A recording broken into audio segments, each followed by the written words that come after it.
किसी न किसी भाग से प्राप्त किया जाता है, लौंग और केसर को। डीएनए आरएनए में डिफरेंट देख लेते हैं, पूछता है।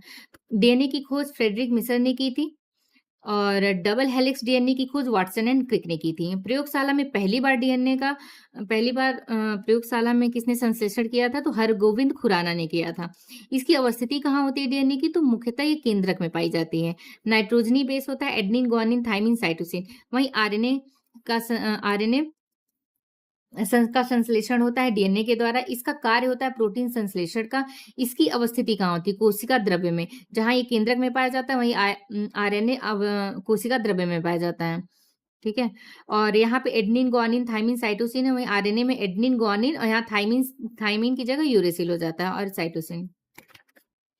आरएनए 3 टाइप्स होते हैं, आरआरएनए, टीआरएनए, एमआरएनए। अब प्रोटीन संश्लेषण में सहायक होता है आरआरएनए। टीआरएनए वहीं अमीनो अम्ल को राइबोसोम पर ले आता है, मतलब ट्रांसफर करने का काम करता है, तो ले आने का काम करेगा अमीनो अम्ल का जो चुनाव करता है कि कौन सा उपयुक्त अमीनो अम्ल, ये मैसेंजर आरएनए एमआरएनए करता है कि कौन सा उपयुक्त आरएनए होगा प्रोटीन संश्लेषण के लिए। तो जब चुनाव हो जाता है एमआरएनए के द्वारा, फिर उसको ट्रांसफर करने का काम कौन करता है? टीआरएनए। और सहायक होता है प्रोटीन संश्लेषण में आरआरएनए। मस्तिष्क में एड्रीनेलिन व डोपामाइन आदि न्यूरोट्रांसमीटर का निर्माण करने वाला प्रोटीन कौन सा है? तो टायरोसिन है। ये फैक्ट है, याद कर लीजिएगा। दीर्घ मात्रा पोषक तत्व में कौन आता है? Potassium, magnesium, calcium, sulphur, carbon, hydrogen, oxygen. Option में दे देगा, पूछे माइक्रो न्यूट्रिएंट्स है या माइक्रो। तो ये हमें याद होना चाहिए, जो पोटेशियम, मैग्नीशियम, कैल्शियम और सल्फर, कार्बन, हाइड्रोजन, ऑक्सीजन, ये मैक्रोन्यूट्रिएंट्स में आते हैं। हरगोविंद खुराना ने प्रोटीन संश्लेषण हेतु इन्हें सम्मानित किया गया था। राइबोजाइम्स होते हैं आरएनए में। गुणसूत्रों का वंशागत सिद्धांत किसने दिया था? Sweater and Bavarian. ये कुछ फैक्ट है याद करने के लिए।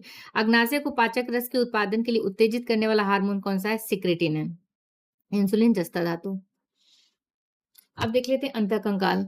अंतःकंकाल 2 टाइप से होते हैं, एक्सियल और एपेंडिकुलर। उपांगी मतलब जैसे हाथ और पैर वाले उसको उपांगी बोलेंगे, और बाकी खोपड़ी और कशेरुक दंड को मक्षी बोलते हैं। वयस्क में 80 होता है, शिशु में 87 होता है। कुल हाथ पैर में कुल मिला के 126 हड्डियां होती है। मनुष्य के शरीर में पाए जाने वाले प्रमुख तत्व, सबसे ज्यादा ऑक्सीजन पाया जाता है, फिर कार्बन, फिर हाइड्रोजन, फिर नाइट्रोजन, कैल्शियम, फिर अन्य पदार्थ।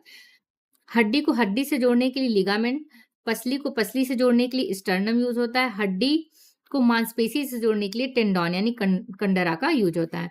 मानव के दांत, दूध वाले दांत कितने होते हैं? मानव के 20 होते हैं और 12 होते हैं, मतलब स्थायी दांत 12 होते हैं, दूध वाले दांत 20 होते हैं।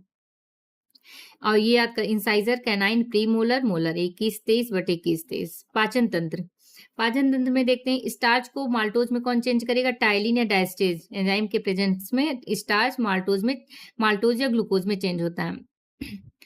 वहीं माल्टोज माल्टेज के प्रेजेंस में भी ग्लूकोज में चेंज हो जाता है, और ग्लूकोज ग्लाइकोजन के में इंसुलिन के प्रेजेंस में ग्लूकोज ग्लाइकोजन में चेंज हो जाता है। फिर दोबारा अगर ग्लाइकोजन को ग्लूकोज में चेंज होना हो तो ग्लूकागॉन के प्रेजेंस में ये ग्लाइकोजन ग्लूकोज में चेंज हो जाता है। ग्लूकोज जाइमेज के प्रेजेंस में इथेनॉल में चेंज हो जाता है।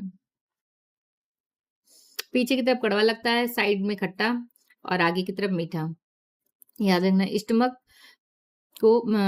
में पेप्सिनोजन को पेप्सिन में कौन सा? एचसीएल के प्रेजेंस में स्टमक में पेप्सिनोजन किस में चेंज हो जाता है? पेप्सिन में। लीवर में देख लेते हैं कुछ लीवर फैक्ट जो आता है एग्जाम में, जैसे पूछता है कि पित्त का उत्पादन कहाँ होता है, तो लीवर यानी यकृत में होता है। रक्त में अमीनो अम्ल का विनिमय यकृत में होता है। ग्लाइकोजेनोलिसिस की प्रक्रिया कहाँ होती है पूछेगा, तो लीवर में होती है। यानी ग्लाइकोजेनोलिसिस क्या होता है? ग्लूकोज के उत्पादन को हम ग्लाइकोजेनोलिसिस कहते हैं। हिपैरिन व फाइब्रिनोजन प्रोटीन का उत्पादन यकृत में ही होता है। यूरिया का संश्लेषण कहाँ होता है? यकृत में होता है। टेम्परेचर मेंटेन करने का काम करता है। अल्कोहल एवं अन्य हानिकारक तत्वों का डिटॉक्सिफिकेशन भी यकृत करता है। ये सारी यकृत के कुछ काम हो गए।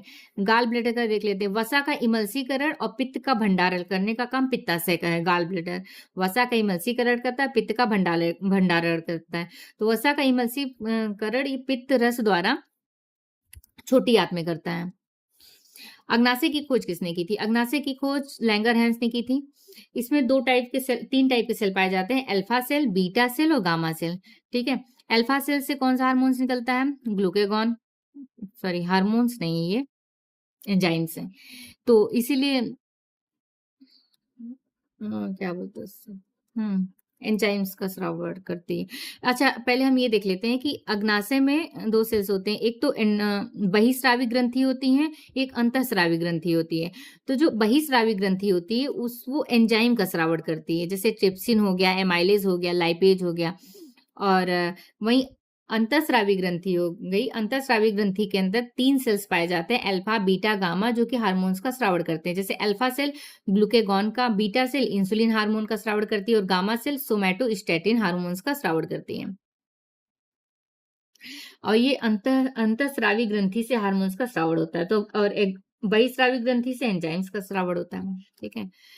किडनी देख लेते हैं। किडनी में लवण, जल, इन सब का उत्सर्जन होता है। संरचनात्मक इकाई पूछेगा तो नेफ्रॉन होता है। किडनी की संख्या कितनी होती है? 1 से 1.5 मिलियन तक होती है। बाहरी भाग किडनी के कॉर्टेक्स कहते हैं और भीतरी भाग को मेड्यूला कहते हैं। डायलिसिस का काम किडनी में ही होता है। रक्त के शुद्धिकरण की प्रक्रिया को ही डायलिसिस कहते हैं। पराशरीय दाब एवं रक्त की मात्रा का नियमन किडनी करता है। मूत्र का निर्माण किडनी में होता है। छोटी आंत कई प्रकार, डिडनम, जिजनम, इलियम, 3 टाइप्स के होते हैं। उसमें से जो गृहिणी इलियम होता है वो इरेप्सिन या ट्रिप्सिन प्रोटीन का पाचन करती है। पित्त रस, वहीं पे वसा का पायसीकरण होता है। और अग्नाशयी रस क्या करती है? जैसे ट्रिप्सिन है तो प्रोटीन का पाचन करेगी, एमाइलेज स्टार्च का पाचन, और लाइपेज वसा का पाचन करती है। तो यानी इसे पूर्ण पाचक रस भी कहा जाता है, अग्नाशयी रस को। तो इलियम में ही सारी प्रक्रिया होती है। जैसे इरेप्सिन और ट्रिप्सिन के द्वारा प्रोटीन का पाचन हो गया। पित्त रस के द्वारा इलियम में ही वसा का इमल्सी पायसीकरण होता है। और अग्नाशयी रस जैसे ट्रिप्सिन, एमाइलेज, लाइपेज है, ये भी अपना अपना काम करती है। ट्रिप्सिन प्रोटीन का पाचन करती है, एमाइलेज स्टार्च का, और लाइपेज वसा का पाचन करती है।